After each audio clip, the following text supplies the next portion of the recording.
logs and stuff. You know what I want to know? I want to know what do they do? You know how like some neighborhoods have trash pickup day and then they have like yard waste pickup day? Mm-hmm. What do they do with that fucking yard waste?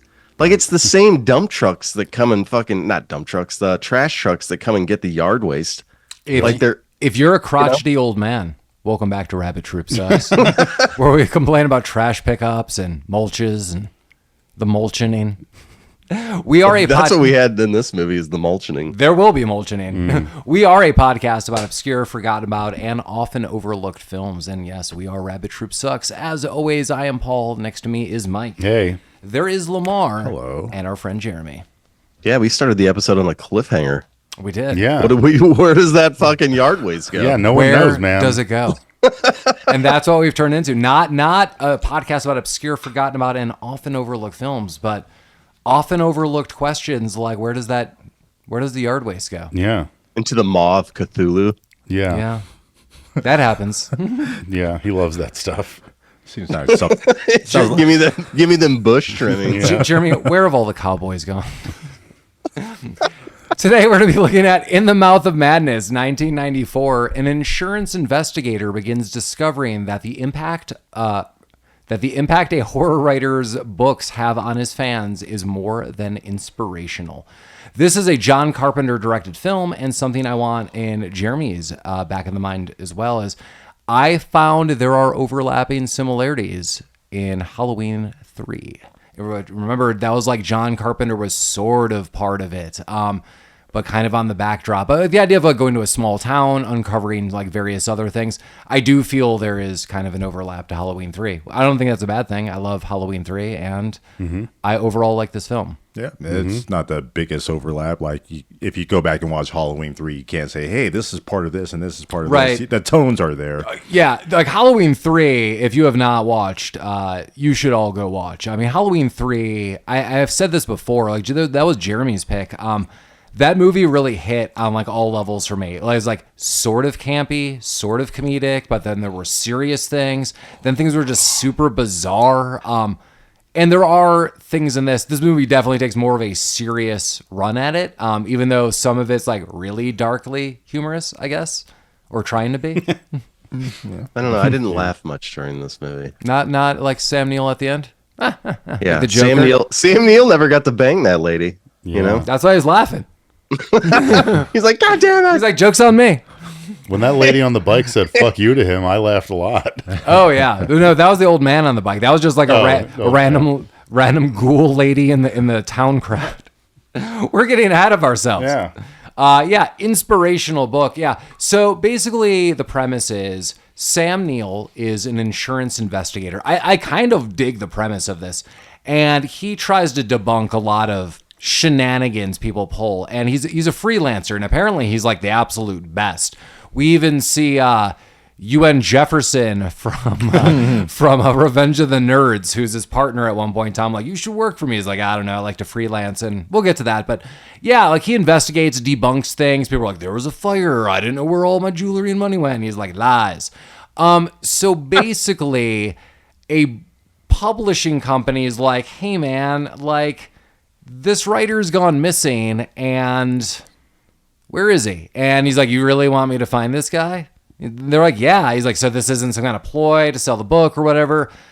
He's like, no, like people are like reading these books and they're kind of getting weird, but like also like this guy's newest book isn't done and his publisher's weird or his agent's weird and everything's weird. And we'll get to that step by step, but that's kind of the background. I mean, that's kind of what leads you here. So we're going to get to that a Stephen King-like writer is publishing a book, and when people read it, they lose their minds. Or how about this? A large select part of the crowd or the readership, the audience, they lose their minds, and they get a little batty. So yeah, he was like Stephen King, but also H.P. Lovecraft. Yeah, because that was clearly what this was.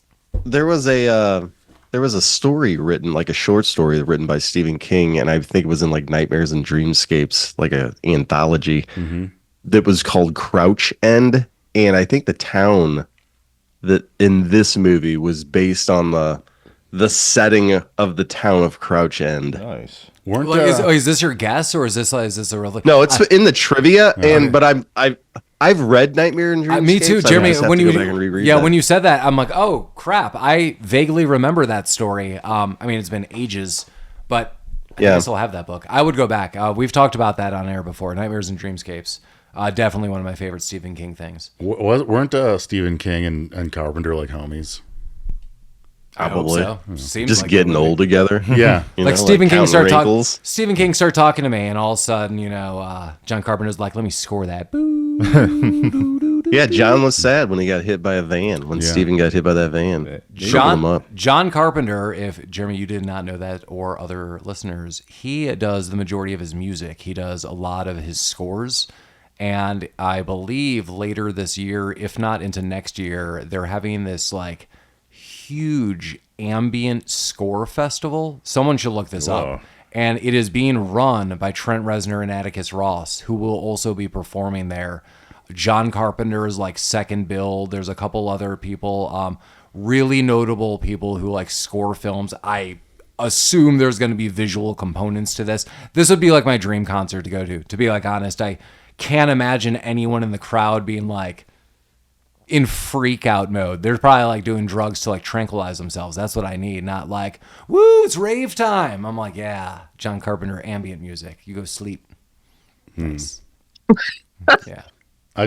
No, that Mike's not doing that. No, I can mean, see that it. sounds cool. I guarantee everyone that goes to that is a total jag. No one goes to concerts in like a reasonable way anymore. I mean, I think we would go there. You and think have so? fun. Yeah, we would. Would you set up like a barrier around yourself at that concert, like using those little like baby gates, Yeah. like linking them together, make your own little mosh pit? Lamar, are you looking any of this up? I am. It's from Pitchfork. It sounds really interesting. I'll just read you the headline here. Nine Inch Nails, Trent Reznor, and Atticus Ross announced a new music festival featuring John Carpenter, Questlove, Goblin, and more perform at the Los Angeles event celebrating film and television music. Okay. That's dope. Yeah. When is it? That's a good question. Let me read through this It's in here. LA. That's pretty weak, but Not getting exact wanna go to date, LA, Mike? but LA's fine. yeah, it sounds awesome. Yeah, I think that'd be a super cool event. All November 8th, 2025. right. Okay. Yeah, so listeners, buy It's some called tickets. Field trip. Future Ruins, and it features a whole lot of people. Yeah, there's a ton. Yeah, I would just look that up and Google that up, and Future Ruins. that sounds Atticus interesting. Ross, Trent Reznor. Yeah. Are you saying that we're gonna just get some shrooms and do a road trip down to this concert? I'm hoping listeners like, God damn, I love Rabbit Troop Sucks. I'd hang out with those boys and buy them all first class tickets and front row seats to this event. If that happens, I will accept it. Yeah, great. I don't know. I think the shrooms road trip sounds better though. Yeah. I don't know. You and Mike were in for like Club Arriba in Spain. So Yes. We're still waiting for that, by the Well, way. There's many more adventures on a shrooms road trip careful than what in you wish first class. That's true. Well, these guys are gonna get mutilated. Mutilated, but it's still down for the trip. Yeah, much like this film, people are gonna get mutilated. Yeah. So yeah, John Carpenter goes on tour, plays a lot of his music. I think that'd be super cool. That is pretty cool. Yeah, I just think that's like I don't know, just kind of like a really awesome thing. Like on the side, I'm also like doing music for my movies, and like I go on tour and play that music. I'm like, oh. And then once you told me the Future Ruins also has Goblin, all I could think about is that tattoo meme that I sent you about Robert Smith Goblin on that hot dog. He's a goth. Goblin on that hot dog. Goblin on that hot dog. Oh, Damn. that's the big beef you've been looking for. What do you think a ticket to this thing costs? Well, how many days is it? Let's start with that. Like, is it like a multiple day? It is thing? one day. I gave up on my research. 125 pounds. I'm gonna. Oh my god! I would probably like now that you're telling me that like $1,000. Oh no, you're way off. Wow. It's only 300. 75,000 rupees. Oh wow. Okay, that's. I don't think that's like terrible. Yeah, that's, I think it's terrible to listen to electronic music for one day. That's That- crazy. in comparison to other concert ticket prices, that's actually reasonable. Yeah. I don't know. For that caliber of, it's Trent Reznor. No, and I John get that Carpenter. people Yeah. pay like crazy money to go see people, but like you can miss me on that. Yeah, well, definitely. Yeah, but I think you'd have to get it up like what Lamar's saying. Like, even though not your bag, like if one was into this kind of music, which I definitely am, at least for like a night, I think that'd be cool. like this would be the thing to see. Like, Yeah. Absolutely. like you're like they like gathered the core group.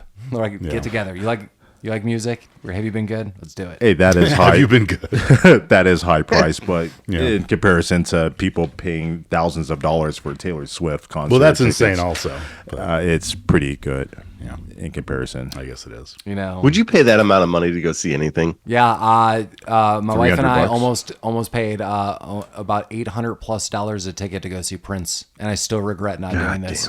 If Prince came back to life, I wouldn't pay $800. Yeah. I know, man. No, man. Yeah, dude. He was at a really small venue. Yeah, and I was like just- that was like the deal. Like he was like at Like a the really, Prince and Jesus concert. That's $800 a ticket. Come on. Well, it was like he was at like a super small venue. Like it was like very transparent what the prices were, like what the What shows was were the gonna- venue? It was the Ogden. It was, yeah. Okay. Fucking you know hell what? yeah.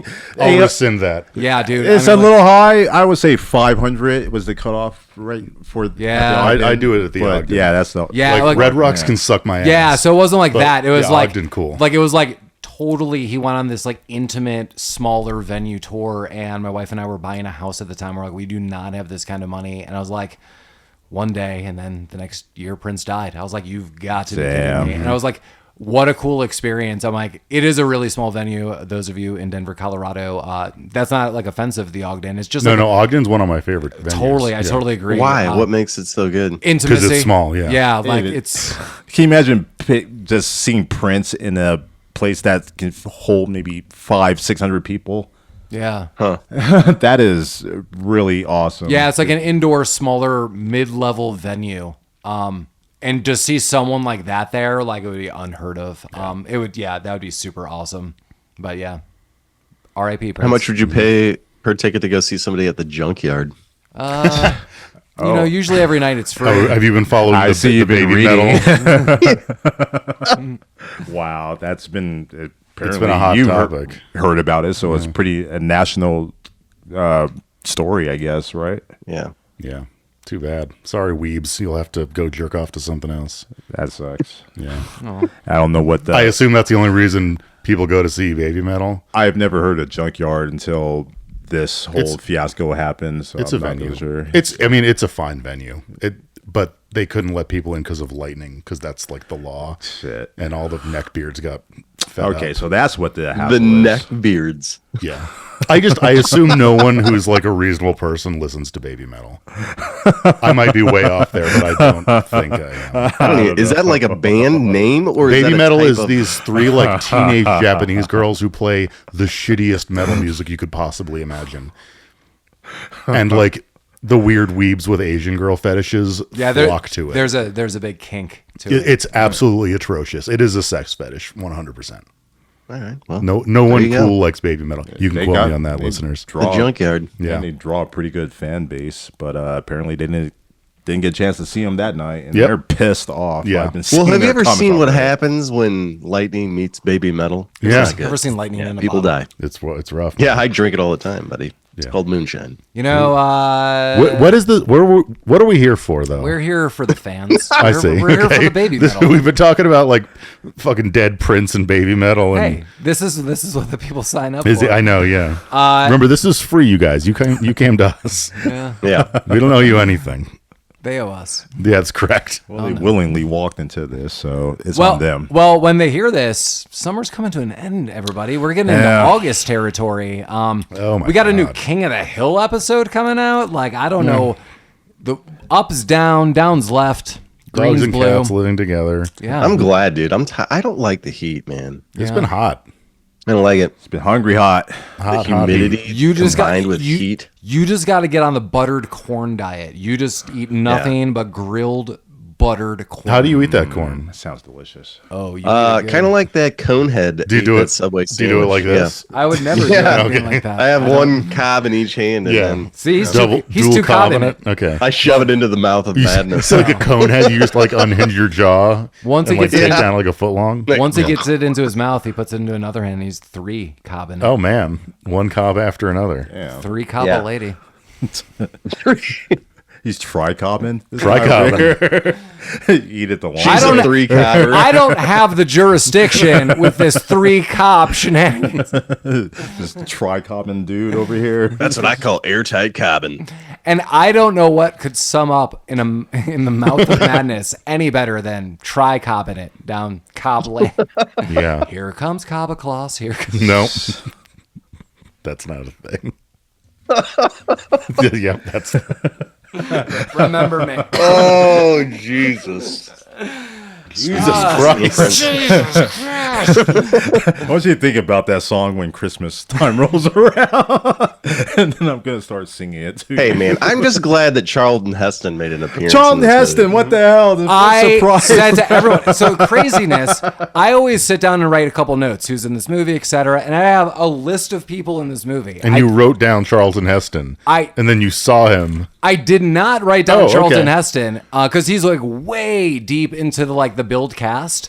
And the first time we saw him, I did not recognize him as Charlton Heston. But then the second time, admittedly, he was kind of off to the side. But then when he kind of gave a frontal view, I was like, oh my God. And I looked at all these guys, I was like, I did not know it was Charlton Heston. You think it was like some low rent Jack Palance wannabe? Okay. God damn it, Paul. Is that what Charlton Heston is? A lower? You gotta get out there and find this fucking author. You're going to go to Hobbs End. Hobbit Town. In the mouth of madness, buddy. You like Hobbs End. like weird deranged cop faces in the alley, buddy? I was watching City Slickers the other day. Were you?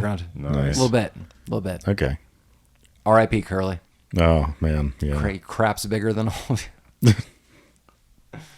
We were talking about the cast in this movie. Who else is in this movie? I don't recognize Vigo the anybody else. Carpathian. Yeah, we got Vigo. Yeah, dude. That's what I said. I was like, oh, he made an appearance. Yeah. You know, he's out of the painting again. He is. Yeah, he got out. He's But living he's in a book now. Cobb's Knob or whatever the fuck that town's A called. shout out. Last time we did MiniCon in Aurora, Mike and I were guests. Thanks to our friend Keith for setting that up. Yeah. On the way out, I was going through and just walking around and seeing some of what they had, and I got to take a picture in front of Vigo the Carpathian. They had this giant mural.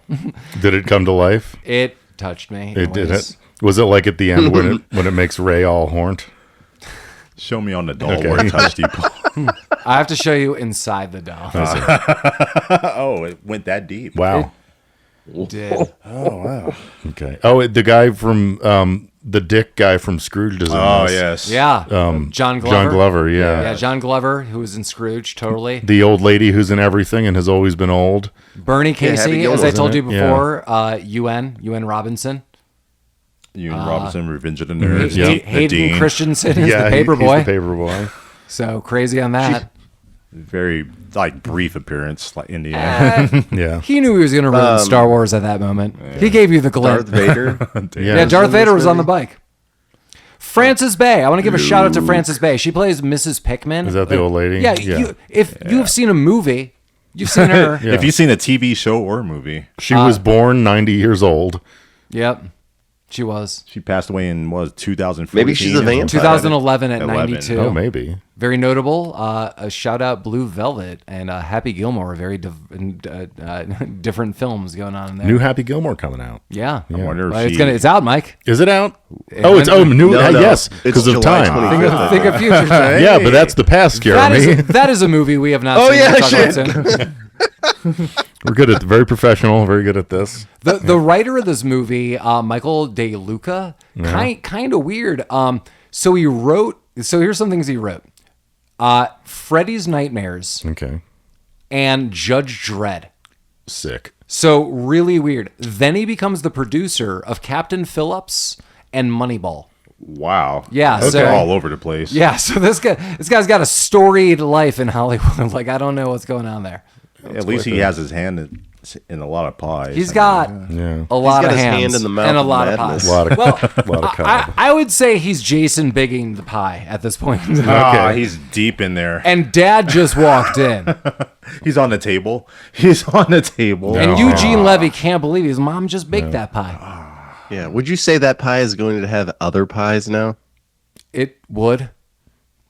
It would. Yeah. Wood pie. He put Sam his wood in that Neill pie. out on the town. That's You know pudding pie. him. Mm-hmm. So this Sam publisher Neill. is like, listen, we got some raptors, and you got to round them up, baby. And he's like, clever girl. And Sam Neill's hired to go investigate this. So they're like, here's this woman, Linda. And she's like, you haven't Dude, heard? did she not like come on to him immediately? Like, Yeah. Like, how is she folding her glasses? Like she's like using like her nose and lips. Like, oh yeah, I'm gonna close my glasses this like chick fucking 500 sucks. times. This is the worst actress I've ever seen No, Mike. in this movie. Bad, but yeah, but she's bad, not the worst. No, I don't know. She was being outclassed by everyone around her. I totally agree with Mike. Like, even the people that I feel Charlton Heston just walked on and was Yeah. like giving lines. And like, even though that wasn't like, my God, that was amazing. I totally agree. Linda is like super stiff in her delivery. And really, although her character is supposed to change, I feel her acting changes. Like, it's really Yeah, I don't. extreme, I guess, in areas. I didn't think she was very good at this. You know, compared Charlton to Heston was on set maybe 15 minutes. Oh, easy. Oh, yeah. yeah. They're like, put on this suit. He's like, I'm already wearing one. yeah, and so to make a comparison, All right, as I buddy. noted, Halloween 3, Season of the Witch. I thought that woman was super cute. Like, she was like, hey, I'm coming with you, and I'm kind of tough, and I don't like other people. How but- old was she? and I'll put out and I'll do Hey, things. I'm old enough. What does that mean? That doesn't matter. Yeah, we don't know how old she was, but I thought that She was woman- old enough. She was old enough. That woman was super cute, and she had some gumption, and she was all in it. This woman just sucks. I think she was just there to just. Yeah. She's actually barely in it, if that makes sense. She's kind of a lot in it, but she doesn't.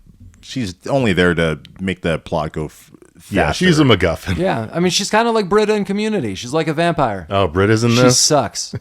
She's Britting it Yeah. the way through this whole movie. Yeah. If this was a worse movie, she would have been fine. But she was just, everyone around her was routinely better. Yeah, Jeremy, before you thought this was another movie when we were talking about it, but it's kind of late at night. Have you seen this movie before? Yeah. Okay. And Lamar Yeah. and Mike have not. I have not. Yeah, I What like movie did this you think movie. it was? I think you were noting like a Clive Barker film at one point. Do you think, Yeah. do you But think it we're was also Event talking Horizon? like, well, we're just talking about like late at night, and I think there was like a Clive Barker about like another author and stuff like that. Like I thought it was The Fog. that was The Fog. Nice. Fair enough. No, I'm joking. I don't know what I thought, I thought it there was. was ghost pirates in this one. Maybe like I don't know, man. I don't know. Who knows? I mean, Okay. I get kind of liquored up when I'm at recording these things. So by the end, who knows what I'm saying? That's fair. Yeah. You know, We just listen back to it. That's why we listen. dogs and cats living together. That's why we Yeah. record these podcasts. So we have proof Exactly. to get me off Whoa. Whoa, hey, Okay. that's What are we why doing? we're here. of the criminal charges Nice. that you posted. I still feel used. I still don't get it, Big Ben. I've never seen this movie, but I remember when it came out, and I remember wanting to see it, but it's just like I'm not interested in that. Yeah, that's because it came out like a year after Jurassic Park. Yeah. And I was like, fuck yeah, this guy again. And I think my dad was like, I don't think you're going to like this movie, dude. I wasn't in it for that. I was more looking toward it like John Carpenter film. Yeah, sure. And with Sam Neill in it. It's like, that's the Jurassic Park guy. This is going to be interesting. Yeah. But it just came and went, and I just didn't care. I think that's just how this movie came and went with me. And Yeah. I'm just now seeing it now in 2025. Yeah, same. Well, tomorrow, I mean, clearly we'll give like the end views, but did overall you like this film? I'm just going to say right now, as a spoiler alert, yes, I did like it. One of the reasons I'm saying this is I don't know if I've seen this movie in its entirety since like 94, 95, 96. Jeremy, I almost feel we rented this movie, and that might be when probably I did. saw it. I don't think I saw this movie in the theater. I do think I saw it a couple years later. I do have another memory where I saw it like maybe late 90s, but I don't think I've seen it since.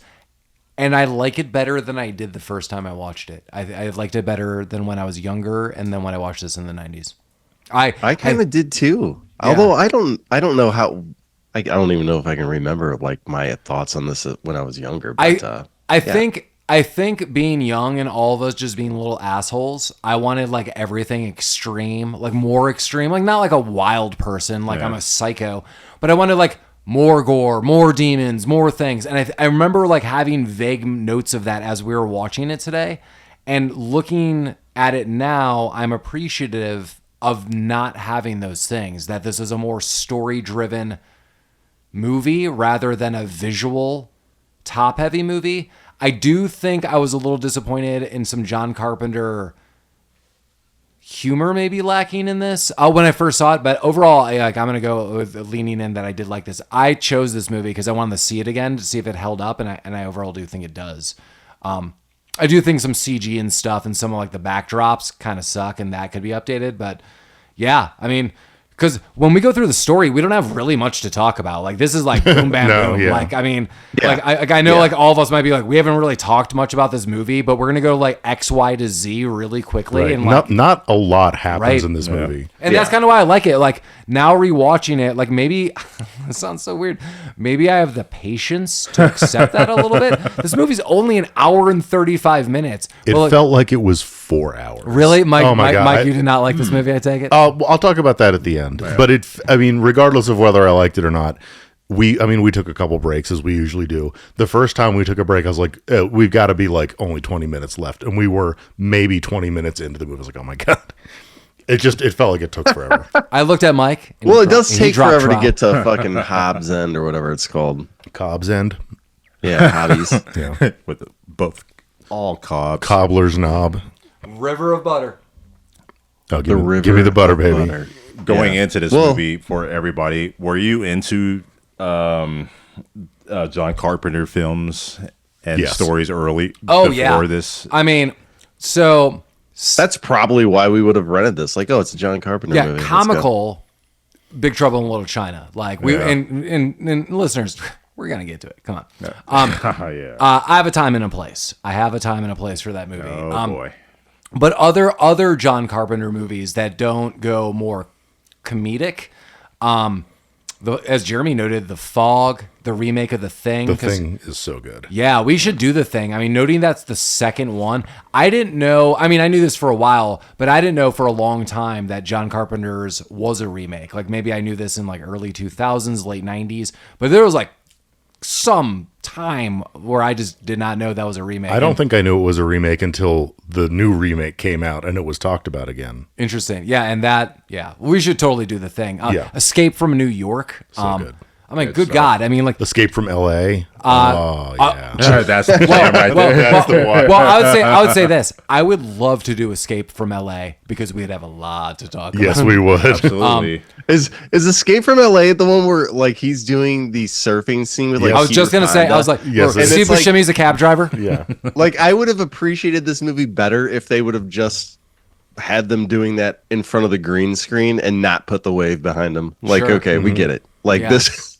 I mean, so yeah, I mean, and also I think we noted this on the podcast that Snake Plissken is the Metal Gear Solid, Yeah, the yeah. inspiration to Metal Gear, like John Carpenter, and we noted that in Halloween. Yeah, because in Halloween 3, I was like, oh my God, he's like going through the air ducts, like so like John Carpenter's so influential. Yes, and so the answer is, I was exposed early on to John Carpenter's films. I've always enjoyed them. When I watched The Fog when I was like 7 years old, that movie scared the holy shit out of me. It's kind of ruined at the end where you're like ghost pirates, but like when fog is just enveloping people and they're scream dying, and I'm watching this as like a 7-year-old, I'm like, oh my God. Oh, yeah. But then at the end you're like, pirates. Pirates, yeah. Like, where's the gold? And it's not at the museum, the science museum, where Mike and I and my wife saw a tour That fucking sucked. of pirates. And you know what wasn't there? Gold. You know, it wasn't there anything. It was just like they printed out a Wikipedia article of pirate. The one real thing, like the authentic, like artifact, was like the shin bone from some kid who died on a pirate A ship. slave boy on a pirate Yeah, it ship. was like the saddest fucking. Where were you thing. guys so- at? The Science Museum? The Science Yeah. Museum had an exhibition about pirates. So, I mean, you would imagine That's what drew you into the Science Museum. the exhibition about pirates. Dude, our science Yeah. museum is pretty dope. yeah, like we I want know, to but like I mean, It's pirates. You just went there for the pirate. the pirate Yeah. exhibition. I thought there was going to be cool pirate yeah. shit. And There so, was not. So we went there, and it was like Yeah. most of these pirates that you're going to see today were really just terrible people, and they were slavers. And Mike's right, like there was like 5 artifacts One was no shit, like the shin bone of a slave boy. And we're like, okay. Oh, that's so fucking weak. The only thing that anyone's looking for was at the end. There was a tibial fracture. There was like one piece of gold, and it was like no gold was discovered, but there was rumors that they were like looking for gold. Right. And we're like, this so is there what was a no doubloon might have gold looked at like. all at the pirate. This is a representation of it was a doubloon. long, dark tapestry of Mike and I being lectured about like slavers and their atrocities. Like that was the real exhibit. And we're like, this was like some Microsoft Encarta pirate bullshit. So when shit got real for Pirates for you, it was just lame. well, much like Yeah. all of these 7-year-olds there at the end were like, where's the gold? Yeah. My gold. I came for gold. Instead, I got like a slave boy's Right. femur. You can like play Escape from Monkey Island, and that's a more realistic pirate experience. That's weak. You got that, yeah. Yeah, well, that's kind of real. I mean, pirates were bad people. Now you're getting just a bad experience. I know that's Just leftovers. Not even doubloons. It was a journey we didn't expect, just like Sam Neill on his journey to Hobbs End. yeah. So why? I like that tie-in. And Linda's along for the ride. Yeah, they Yeah. She's like, come on, John. She's the editor. the publisher shoehorns Linda onto Mr. Sam Neill so he can go investigate. Why? Well, are they trying to like submit an insurance claim for losses if they don't finish the book? Is that why he's involved? Maybe. Okay. Okay. So, Because he's an insurance inspector. so there is a tie into all this. Okay. So before all of this is really happening, Right. John goes out and he's like debunking cases, and we see him working with UN Jefferson, as I noted. And UN Jefferson's like, you should work for me. He's like, I'm freelance. And as they're at a diner, this dude like walks up by a window with an axe and just starts destroying. He goes through the window. Everyone's freaking out. And all of a sudden, he looks at John. He's like, do you read Sutter Cane novels? He's like, what? And then all of a sudden that dude's blown away by the cops. Like this very traumatic event. Then cut to, we meet Charlton Heston and various other things because there is something noted in all of this later on. And it's like, and I'll just spoil it because we have to go through it in some capacity. Yeah. That dude with the axe was Sutter Cane's agent. And Right. My question is, why would an insurance company be involved if they weren't trying to claim for losses because they couldn't find their author? I'm guessing Maybe that's why. Yeah. You know, this agent gets gunned down. They're probably like, okay, we haven't heard from Cutter. What's his name? Sutter Home? Sutter Cane, Wine? yeah, the wine guy. Yeah. Josh. He's drinking some Josh. We haven't My heard from father, that guy. Josh. Do you want to strong- fuck your Agent dad, just was Josh trying to Wine? kill somebody with an Scrappy axe. And so, yeah, we're going to bring in this insurance investigator and he'll track him down. It just seems like if you're trying to find a missing person, an insurance adjuster is not your go-to. Or invest. Well, Yeah. he's a Renaissance man. I I see. think they wanted to keep it on the down low, kind of, instead Well- of going to the authorities. Just this is for insurance. Well, purposes. also, Charlton Heston is also trying to build this as like this is not a hoax. Like, what's kind of cut to the chase right now. Like, if you think this is all fake, our company is not doing anything. Like, Right. And so that's why I think the guy's like, I'm trying to get ahead of it a little bit. Like, I didn't do shit, man. So I'm just hiring you because if someone did, it ain't me. And I'm like, okay, Yeah, like, And I he's like, guess. hey, yeah, take but this I agree lady with with Mike. you. This is loose. She's an editor. She'll help you.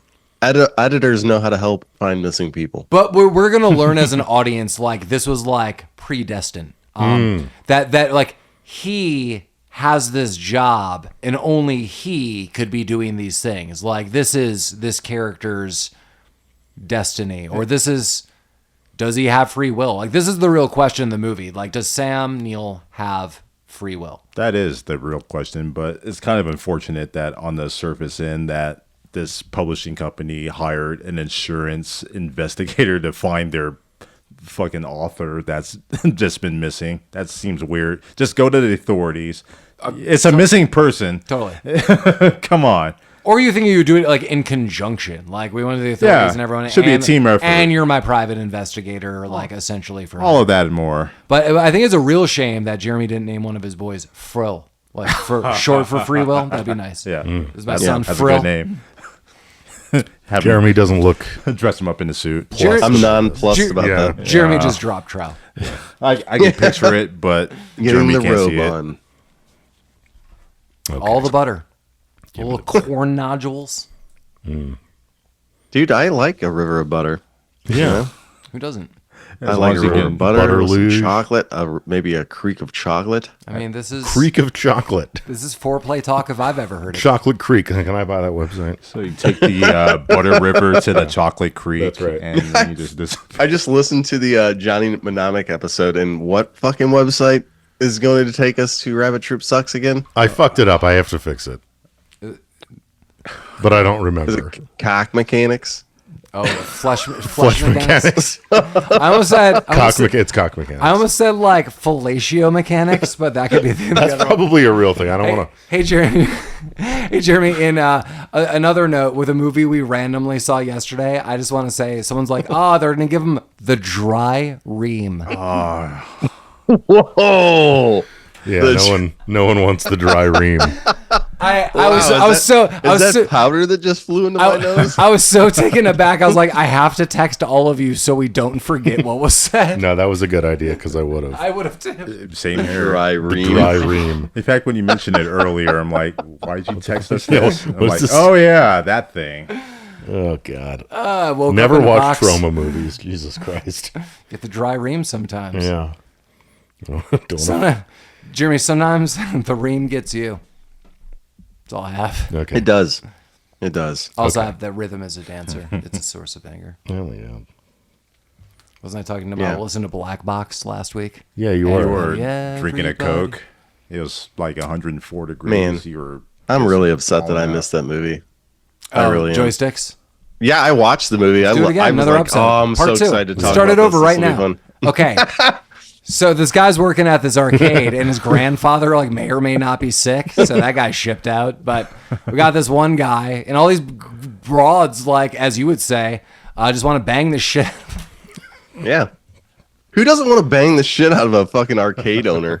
You know? mean, no They're one. Usually That's- a fucking just hot dude. That's the sexiest job a man can have. What's crazy is after Black Box played, snap the power. I sent it to you guys the other day.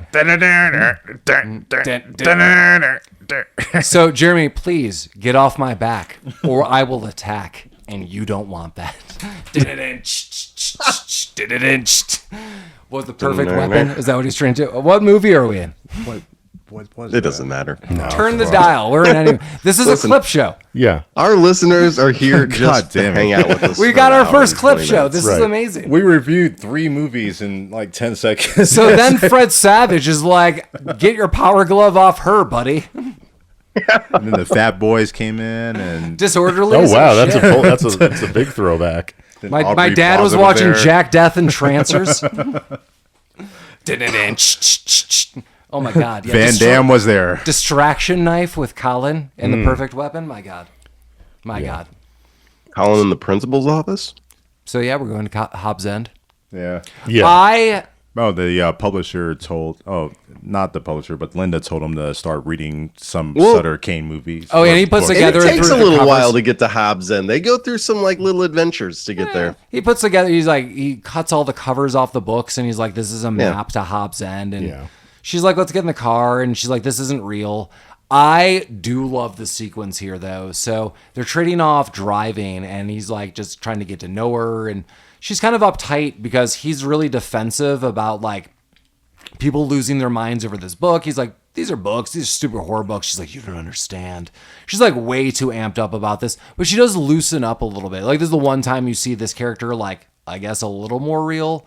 And she, like, they're just kind of talking. It becomes night. They're still driving. I kind of want to shoehorn in that he kind of wants to bang her because there's kind of a scene where he's just trying to get with her. He definitely Yeah, the elevator scene. She's They, like, attractive, flirt and yeah, heavily. there's not a lot of scenes, but he is trying to actively get with her and trying to make it a little more passive. And he's at, yeah, and Lamar, you're right. He's adding this as they're driving and stuff like that. First of all, I thought Jeremy had a shake weight. I've like, got what my is- drink here, dude. I I'm was like, shaking what's it that? up. That's fun. Shake it up. It's the Nevada cocktail. yeah, It's it a is. cock, all right. Whoa. Hello. no. But they're driving and they're trading off, and then like they kind of get to know each other, and it seems like their vibe calms and gels a little bit. Yeah. So they're like, okay, we'll find this place. I know it's like 1:40 in the morning. I'm like, you got to get a hotel or motel at this point in time. But regardless, she's starting to drive and like she's seeing weird shit. First, she sees like this kid like on the road. It seems like really weird because it's really late at night. And the kid like seems like really suspicious and shady. All right, later on, that same bike and that same looking kid is like an old Doc Brown looking It's just like a rubber mask you could buy at like Party City. Well, Mike notes like, because then they see him again, they run him over, and Mike's like, "You just killed Doc Brown," and they did. Or like the bad guy from Last Action Hero. Yeah, totally. Yeah. So that all's weird. Then Sam Neill goes back to sleep. Linda's still driving. I do love this sequence. She is driving and she gets a couple weird flashes, and those flashes were happening when she saw young boy, old man on bike. That scene really scared the shit out of me a little bit when I saw it when I was younger. I was like, well, it's kind of creepy because it was like a rubber mask, and like that almost made it more frightening than an old man. I was like, what's going on? Regardless, she is driving and she gets these weird flashes, and she all of a sudden is like looking out the window and like as driving, and she's like, oh my God, and there's like lightning on the ground. I'm like, why are you still driving? But clearly like she's pretty much bewitched. Like, who knows? And she then is like on like an old rickety bridge or like a barn. It's a covered bridge. Yeah, covered bridge. Yeah, very popular in New England.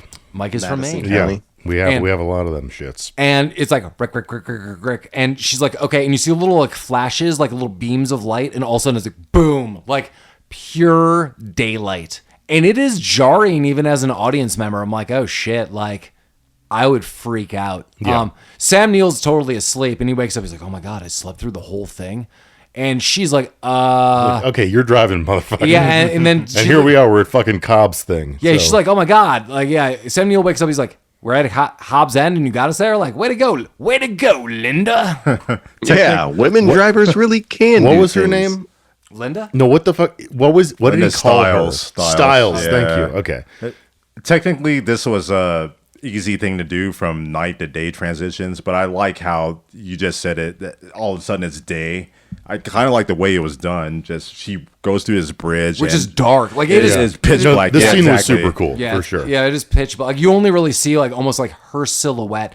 I don't remember exactly, but she's wearing like lighter colors, like a white shirt or something. And I understand like as a director, like I'm not a director, but like why a director would do this, because you again only really see her silhouette. The whiteness of her shirt is kind of what you see, and then it is just like bam. Yeah, like, I love how that was done. Yeah, this was good direction. If I want to just say something good about John Carpenter's direction, You want to say it? this was it. You know, we haven't talked about this, and maybe it's worth mentioning.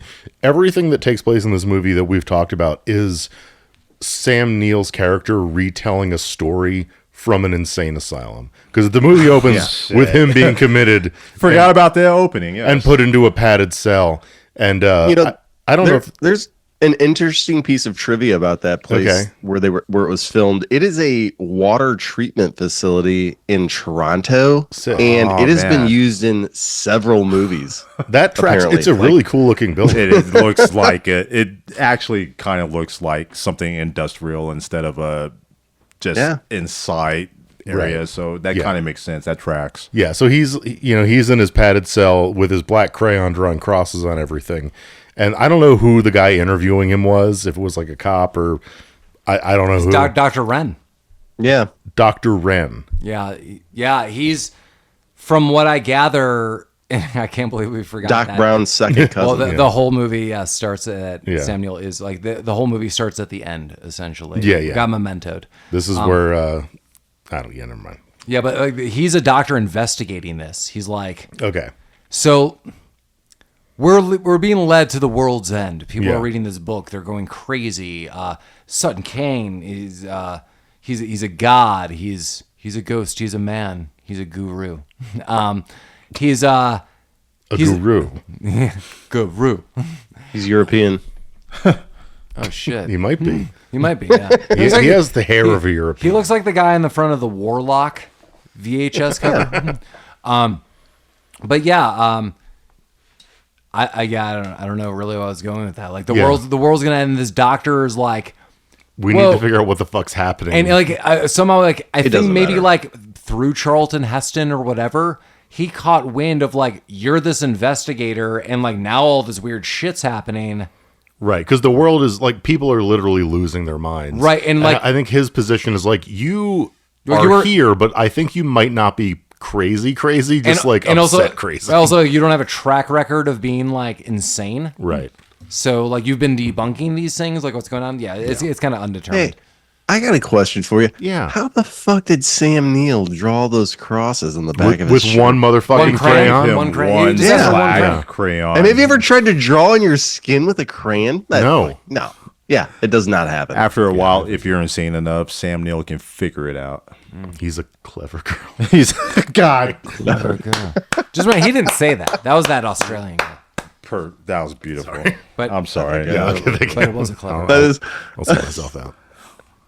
that's one of my most used lines, though, Yeah. in like life, is clever girl. I often think of the old man running Jurassic Park, and he just like goes to the cafe and just like gets that gallon of ice cream and just starts eating it. While in the middle of all of He was this, done. it's Yeah, like, what else? fuck What it. are you going to be doing? He's done.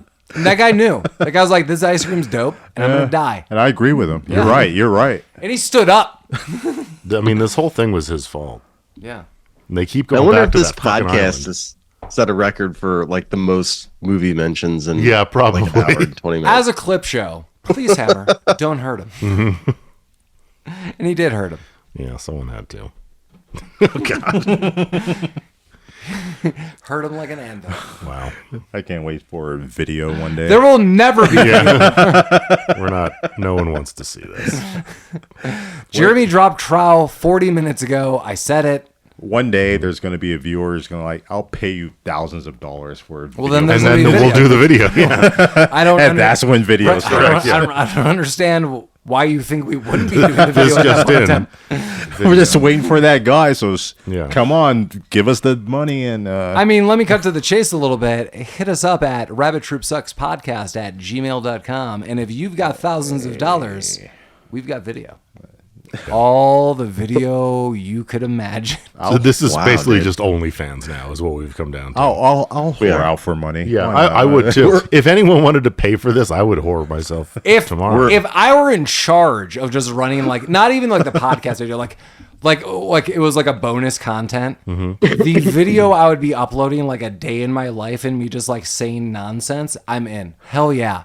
You're gonna get like me just walking down the street, like filming myself talking to random people, and I'm gonna tell them we're on a podcast and that we're doing this for There money. you go. Hell yeah. yeah, And then they're gonna ask for the money, and I'm gonna bludgeon them to death. that's your hot content. Should recommend sunning their perineums. And if any of you tell anyone I did this, I'm coming for you next. So, in the mouth of madness, there we were at. Sam Neill getting wonky. Has Sam Neill ever used his proper accent in a movie? He has in this movie because as they were driving toward slips Hobbs out End, it sometimes. slips out Yeah. a lot. I'm like, wow, your New Zealand accent is coming out right now. Yeah, I just can't think of a movie where he's like been in his own voice. I am looking up the one movie I could think of, and I cannot think of the title. The one movie that was set in New Zealand? I didn't even know it's it's from New the Zealand. the Hunt of the Wilder People. I hunt for the Wilder People. I absolutely recommend this movie if you have not seen this. 2016 PG-13, Hunt for the Wilder People. That is the only movie. My good call. Like as soon as you said that, I was like, I could only think of that. Also, have you guys seen this movie? No. It is excellent. not. And Sam Neill is excellent in this film. 7.8. 7.8. Possession. If anyone's seen that, That's on my list. Yeah. I have. it's an Yeah. older Sam Neill movie. For some reason, it wasn't because of Sam Neill. It was because of the premise of it. I Yeah. can't remember the premise. It's like his wife files for divorce and then goes fucking nuts. It's in black and white. It's like kind of artsy fartsy, but it's pretty good. Does he have his accent in it? Yeah, he does. We could just call him Seal. Seal, yeah. Seal's pretty good in this movie. Kiss from a Rose. Kiss from a Rose. Good old Seal. That's another name for the I don't even perennial. know what that means. You know. Are you like waving up something? What's down there? What? Yeah. What? How dare you? No. Hey, buddy. How dare? Well, they're Come on. They're Yeah, so they get to Cobb's knob. welcome to Hobbs End, friend. Hobbs knob. That's what Where the the old lady said. where the shenanigans are at the front door, but the porridge is in the kitchen. Yes. It's on the sign. So no one's there. The town looks Yeah, it's a little lovely. empty. It's like a lovely small town.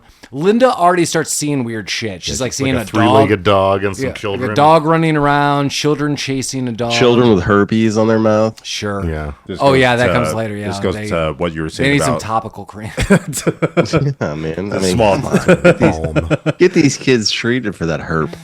that small town feel is what you were talking about from the Halloween. Yeah. This exactly feels This like this that. is like the travel there, and then now there's like some like shade of Halloween 3. Even though John Carpenter was like not really part of that, it was like spiritually like he added some stuff and then was like uncredited. But yeah, I feel like this is interesting. So then they go check in the hotel. We get the woman that we noted from Happy Gilmore, and she's like, so basically there's two things happening. One, they're checking in and they keep seeing a painting, Linda first, and this painting keeps changing. I do like this. This is kind of like a weird, freaky moment. I like the subtlety of it, I guess. Also, Sam Neill's like, oh, we're here like because we're checking out this town, Sutter Cane, blah, blah, blah. And this woman's like, I don't really read books like that. Like, we don't get a lot of people. Like, and he's like, oh, do you want my credit card? She's like, credit card? Like, You. Oh, you city Coming in here with folk. your balls all shiny. You city folk. So there's like kind of like is she telling the truth or is she not dilemma? Because in some ways you'd be like, come on, like, you know who Stephen King is. But then she's also like, I don't talk to humanity. This is kind of pre-big internet. And she's like, we don't get a lot of guests. So you're also like, all right, like maybe she just doesn't know. And that's kind of Sam Neill's approach. Like, all right, like maybe she just doesn't know. But Linda's all like, oh shit, like I'm seeing paintings. Like, I got this feeling. They're getting the vibes. Yeah, like Rockwell. The painting keeps changing the deeper they get into the mouth of madness. Oh, yeah. The deeper into the mouth. Yeah. Oh, God, he's doing some. Oh, look what he's doing. This is why the video. This is the madness is settled on Oh, Paul. wow. Paul's doing the Macarena. He's throat deep. So they the check out mouth. the town and everyone's a freaky zombie. In the past, we also didn't say like he was having weird delusions and dreams. Now everyone's having bad dreams. Yeah, ever since he started reading the books, he's Yeah. been having the delusion. Everyone's freaking out. There's this big black church in the background. They go check that out. Vigo and his gang roll up. They're like, free my child. And Sutter Cane from a child turns into Sutter Cane. Maybe it's the Sutter Homes that you were talking about earlier. Yeah. You drink a little vino. Scourge of Carpathia. You drink a little vino. You become a little eye tie. Come on, bro. Fucking eye ties. I'm like 6 deep in here. What's an eye tie? Oh, come Is that on, like fun. a Mai Tai? Fangool. Is that the Italian Mai Tai? Yeah.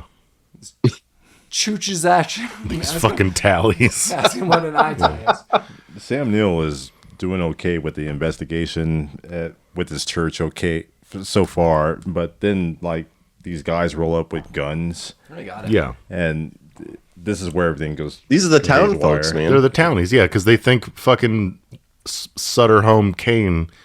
Sutter Cane? Sutter King. Sutter Cane. Yeah, Sutter They think Cane. Sutter Cane has, like, their kid. And he does. Sort of. Sort of, maybe. Yeah, I don't know. That's actually never really. No. And Sam Neill doesn't know that. He's just No, there he's a with Boy no Scout fucking church, knows and and he he's just sees a bunch of people roll up with guns out of cars. You know what? Sometimes I see a bunch of people Yeah. and I roll up and it becomes a party. There you Yeah. go. But this didn't become a I'm party. like, hey, I'm Paul. I like the company This of went people. south real quick. Yeah, I because like- Sutter Cane had dogs with bees in their mouth, and when they bark, they shoot bees out of their mouth. I usually Is that what happened? Did I that am- happen, Mike? I am usually with Mike, and I roll up into a crowd. I'm like, this is my friend Mike. He likes the company of gentlemen, and he likes good conversation. He likes And He takes a sandwich with a pickle. Yeah. Okay. He puts the lotion in the basket. That's what he does. And we are wined and we are dined. And my friend, we are ghosts. We were killed and murdered because Okay. Why are we killed and murdered? Why are we killed and murdered? Because No one knows. by 20 We're Doberman- losing listeners. By 20 we are gaining ghosts and spiritual listeners. Our ghost population is up. How By does- When I unlock 3 chakras tonight, by the end of them listening to this, they are going to shit diamonds. My Oh friend. shit. Okay.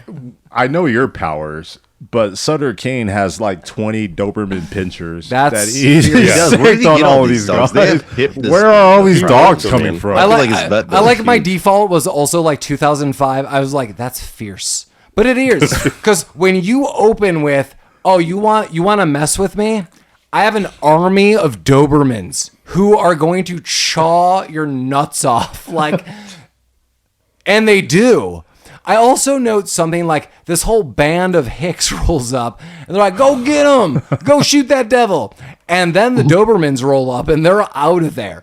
I looked at Lamar and Mike. I was like, dude, as I got into my car with like one of my many rifles or shotguns, I would have shot the dog off your nuts as a friend. Like, as a friend, I would have been they like, didn't do that. No, they just You drove guys were away. just like, see you at work tomorrow, Tim. Bye.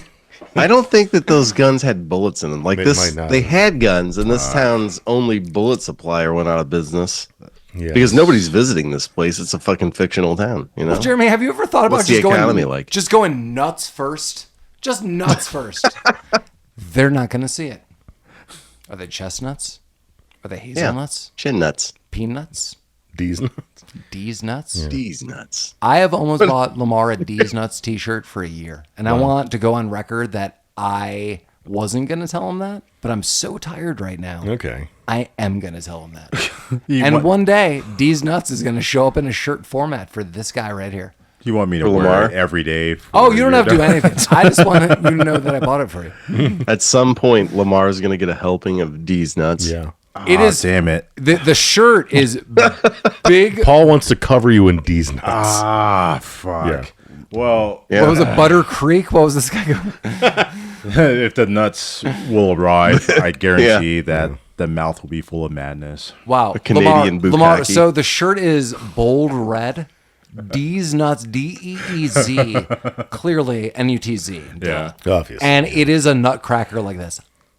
Nice. Is it a nutcracker company or a nut company or maybe? I think shirt it's a company weirdo that- who designed one shirt, and I might buy it. I was hoping for it would you. be a nut company that would Oh, no. capitalize No, on no. such a hilarious.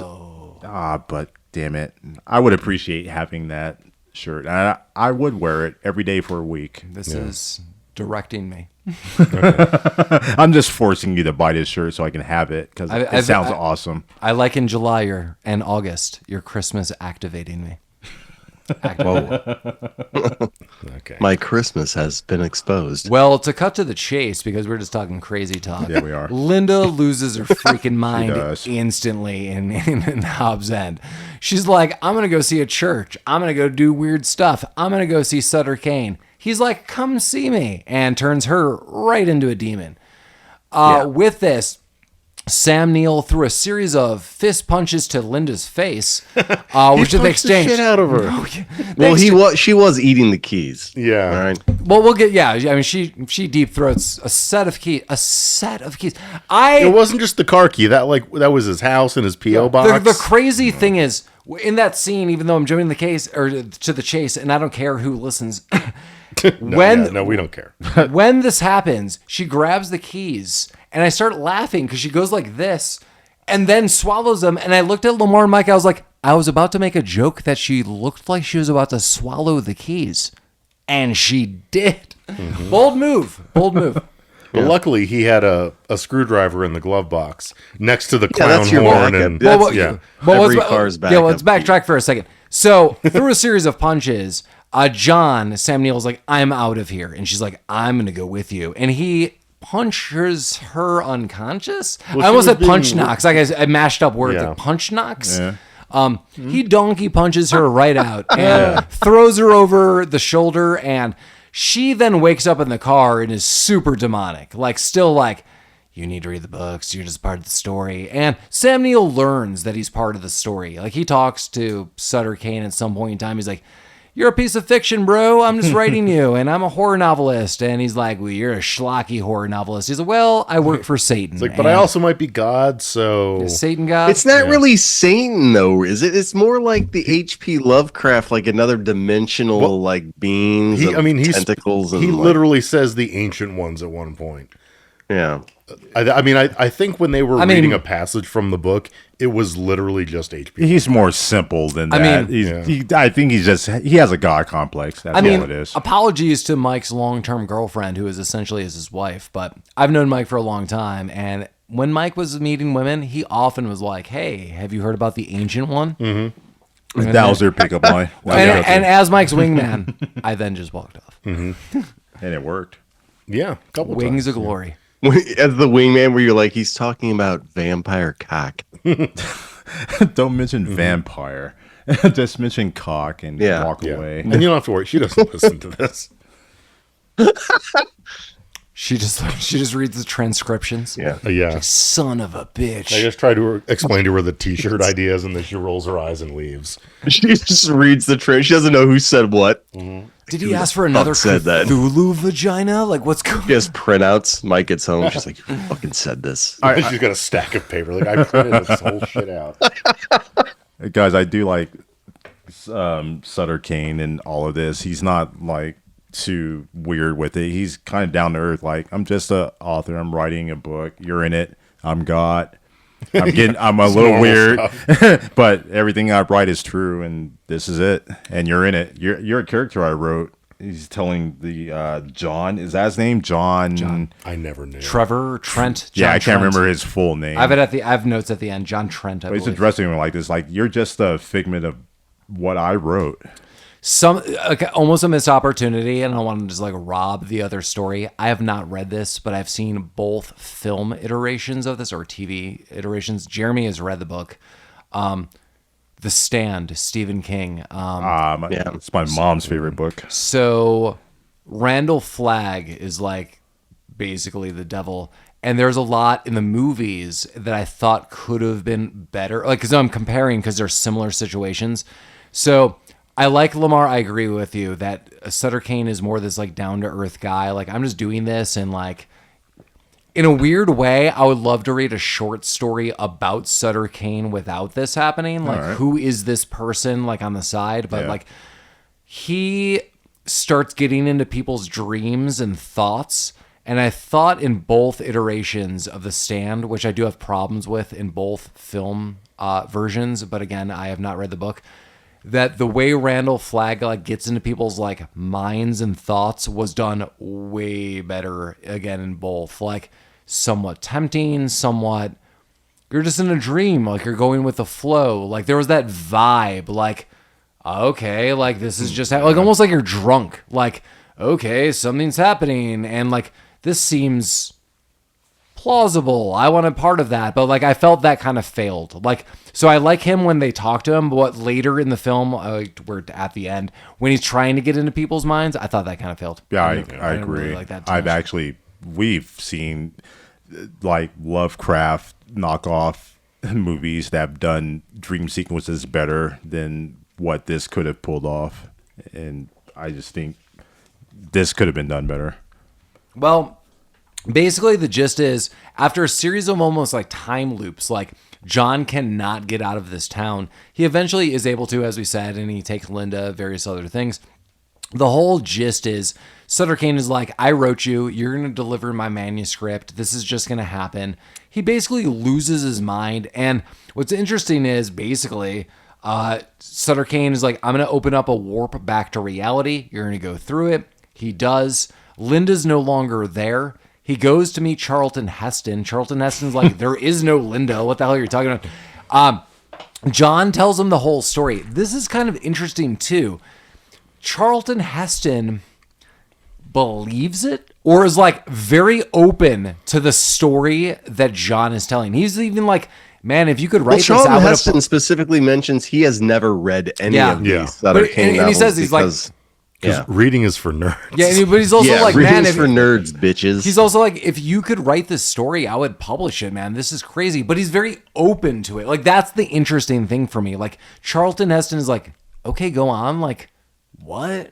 Like, I guess I might be similar. Like, this guy has never said anything weird to you. You're like, I hired you. Like, what the hell's going on? I guess what I didn't understand about this is, so he's, he thinks he's returning the manuscript, but Charlton Heston's like, that chick doesn't exist. You actually brought this back to me like 6 months ago. The book's been published. The movie's coming out next week. So presumably he had this conversation with him 6 months ago. Well, I think that's why Charlton Heston is almost like, I want to talk to you. He almost seems sincere and like, do you need some help, buddy? Yeah, like, what's going on? For someone like, I should call. Yeah, so like, I kind of like that character of like, I just want to help you, I guess. But then, Sam Neill loses his mind and then goes to the book sales are still going through the roof. A new book, In the Mouth of Madness, is being published. Sam Neill goes and axe murders a patron who bought the book, who's like, I totally love the book, who's totally like brainwashed. Then we're at the end of the movie, which is the beginning of the movie. I told you got mementoed. Sam Neill's in an asylum. Dr. Wren is like, what is going on? People are freaking out. Yeah, again, Mike, I totally agree. Like, this should have been written or filmed better. My guess is he's like, you seem like a well-adjusted person who kind of did this as a living to debunk this, but you too lost your mind. And we find out the world's going to end. Sam Neill then, through the night, sees like a series of brutal murders, escapes the asylum, and then goes to see the movie In the Mouth of Madness, which is a series of just basically flashbacks of his life. And he It's the exact same movie we just watched. Like, correct, they're showing the scenes from the movie that we just watched. It was a clip show. Also, the world is burning. Hey, clip show? Like, who made him that popcorn? Who started? Who's running the film? Yeah. Hey, man. The same That's person. hot buttered. I am not Through that river of butter that Paul's been talking about. That's where it ends. There are 20 people left in the world, and they all work at this movie theater. Yeah, what did he say before? Like the creek. And Sam, he finds this movie great. He loves he's it. enjoying He's it. laughing. I was laughing too at the end. Good time. When they show the clip of him yelling on the bus, I too was laughing. No yelling on the bus. Was that Jeremy, that was my hey, shout out Colfax 15 RTD. Sam Neill screaming on the bus was every day of my life. Just normal. he was just on the stuff. 15, just rolling down like on noon.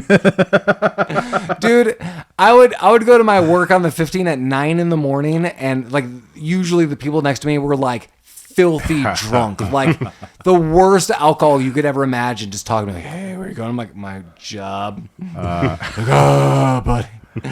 But yeah, Sam Neill has lost his mind. The world's over. He's laughing. He's having a good time.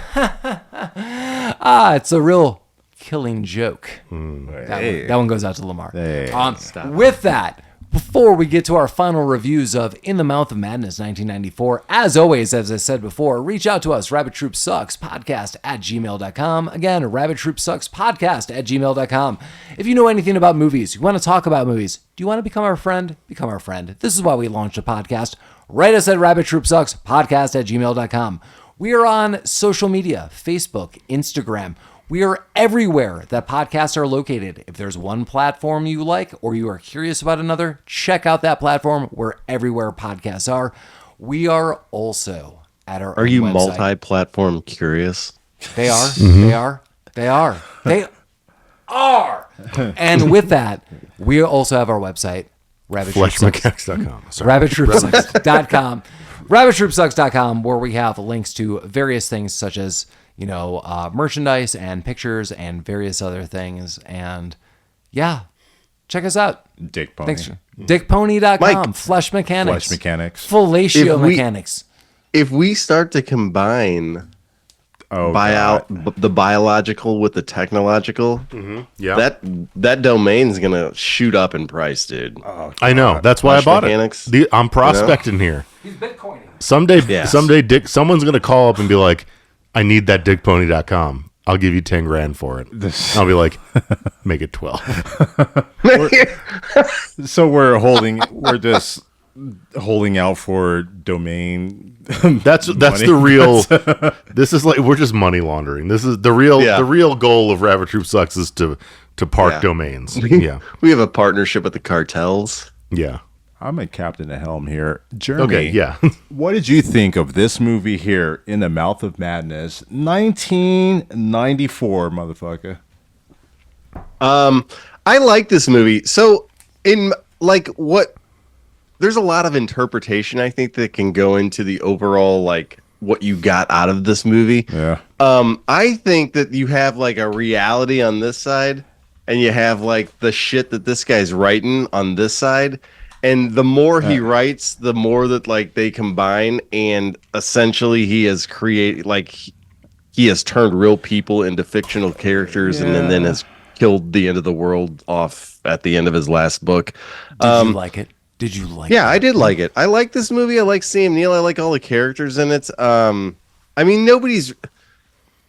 it's not like my favorite movie, but it was entertaining, and I would if you're interested in watching a horror movie that has some degree of, I guess, uniqueness to it, yeah, give it a shot. Why not?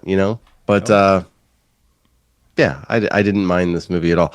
I prefer I think I was listening to the Johnny Mnemonic podcast, and that movie's so terrible, but it's so much fun to like listen to people talk about terrible, shitty movies.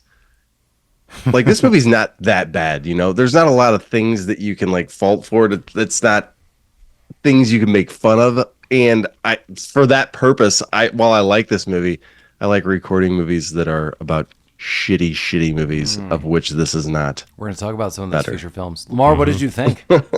I surprisingly liked this movie.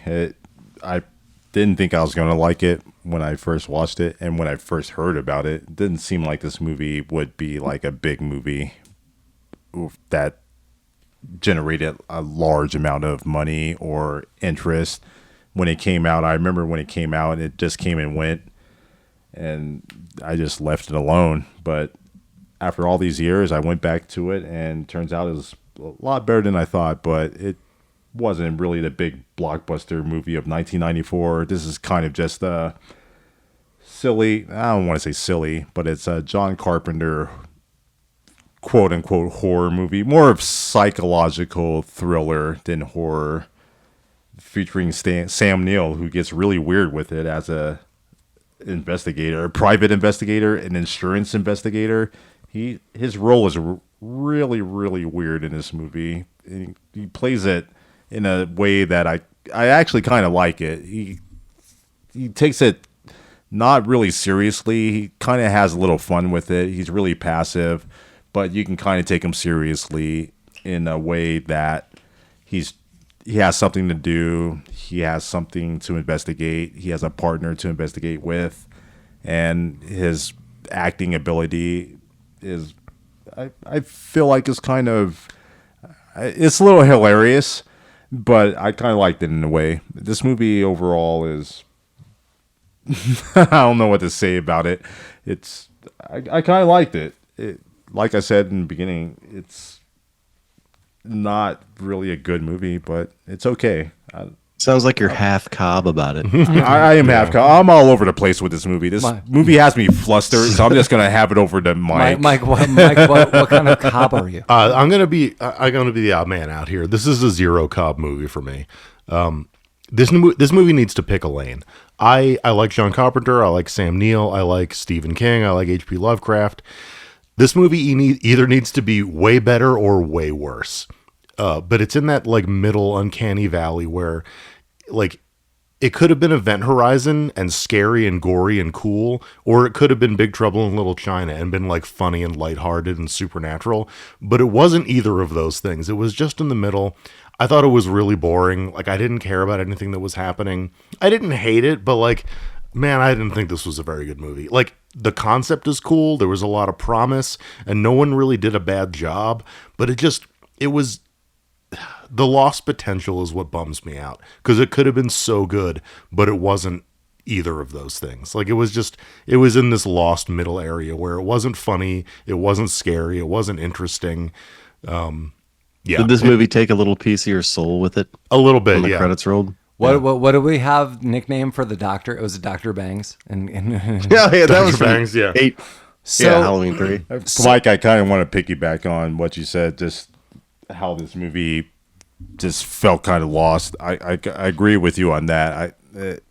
I wanted to enjoy it the same way you did. I just couldn't. Yeah, this could have been a cool psychological horror movie, or it could have been like a fun, like kind of comedic sci-fi romp, but it was somewhere in the middle of those two, and it didn't land for me. Yeah, I don't disagree with Mike. So, like, as I said before, like, looking back, like, I wanted more intensity when I was a kid. Like, I want more gore. I want all this stuff. And I don't think that would have solved the problem of this film.